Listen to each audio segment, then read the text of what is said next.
For more on the busy week that was for the Blue Jackets, we bring in the man who covers the team for The Athletic, Aaron Portzline. So, Porty, first question is a fairly obvious one, but I don't have the answer. You have a talented young center. Why couldn't the Blue Jackets make this work with PierreLuc Dubois? Yeah, so why did PierreLuc Dubois want out of Columbus? He has not said, other than to say that he will never say that that's something that's going to remain private with him.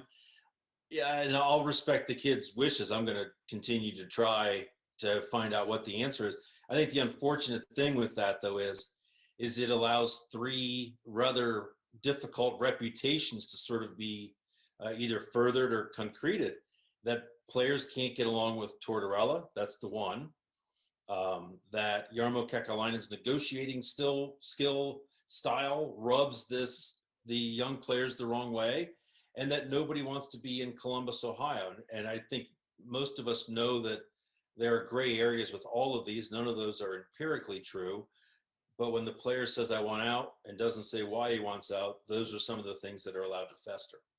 And those are literally the next questions on my list. This perception, the narrative is out there that Yes. John Tortorella is too tough and players don't want to play for him long term. Do you buy into that at all? I don't. As a guy who's seen it up close, I'm not saying that guys always love him. In fact, I know that they don't always love him. It would be foolish to say that every young player has always gotten along with him. That's not true either. But this is not the case, and PierreLuc Dubois has sort of allowed this as the days have moved on. That he did not request the trade because he could not get along with John Tortorella. Did he get along with John Tortorella? At times, no, he did not. But that was not the reason, and others close to him have said the same thing. That's not the reason he said, I got to get out of here. I remember when the Cavaliers had this similar situation with Kyrie Irving, and I was frustrated because normally when a trade demand goes public, leverage goes down. Do you think the public nature of this hurt Jarmo Kekalainen's ability to make a deal? Well, I have to say this. I think it's an incredible trade by a general manager who had to make a trade. If you think of the unenviable position he was in, people know who PierreLuc Dubois is. They know what his talent ceiling is. That is a position, centerman in the National Hockey League, that is of so much scarcity. It's so hard to find that number one guy that when a player like that hits the market, I'm told there were more than 20 teams that made a pitch to the Blue Jackets for him. And again, the return that he got for this player in this situation, especially, pretty darn impressive. I don't think it hurt things. I think he put Tortorella in a very difficult spot. Tortorella put Jarmo Kekalainen in a difficult spot by doing what he felt he needed to do. And it was pretty clear when they left the rink after that Thursday night game that PierreLuc Dubois had played his last game with the Blue Jackets and they needed to act. The Blue Jackets fans have been here before. Artemi Panarin comes in, oh great, here's this talented offensive player, and he wants out. So Patrik Laine, what are the odds that the Jackets can keep him in Columbus long term? Well, I think the important thing to consider here is that these guys the players that are no longer here, many of them left through free agency. Many of them were not re-signed and the team didn't want to re-sign them. They all moved along for sort of different reasons. So there's not one clear line. It's not that Artemi Panarin didn't want to be here. I know that sounds a bit like I'm stretching the reality, but he wanted to be in New York City, plain and simple. He actually really liked Columbus. He dreamed of playing at Madison Square Garden and being a Ranger. The honest truth with Laine is, I don't know. I don't think anybody knows other than Jarmo Kekalainen, who had talks with him before the trade. He may have even been granted permission to speak with him by the Jets before the trade to get an idea of what this young man is looking at. Now, they could sign him to an extension today. I think the player's going to want to see the situation in Columbus. I think the team's going to want to see Laine in Columbus, but that is a deal that they've already sort of laid some groundwork on. And if both sides are amicable, it could come together pretty quickly. The other player in this deal, Jack Roslovic, local kid, great story. Porty, you should have been in the newsroom when the news department found out a local kid. They were scrambling the fighter jets. The media loves the local kid coming home angle. So it's a great story. I get that. Can he play? Can he contribute and be a key player on this team? There's no question he can. Yes, he is a great skater for one, and that's never been more important in this game. He has a ton of skill. It has not come all together for Jack Roslovic yet. Part of that is the opportunity that wasn't there in Winnipeg.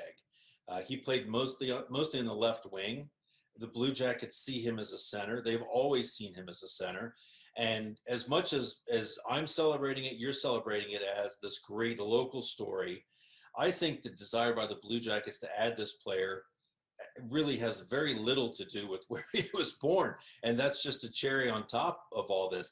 They have wanted him since the 2015 draft when they traded back into the late first round and to try to get him. They had, I think, the 28th pick in the first round. Roslovic went off the board at 25.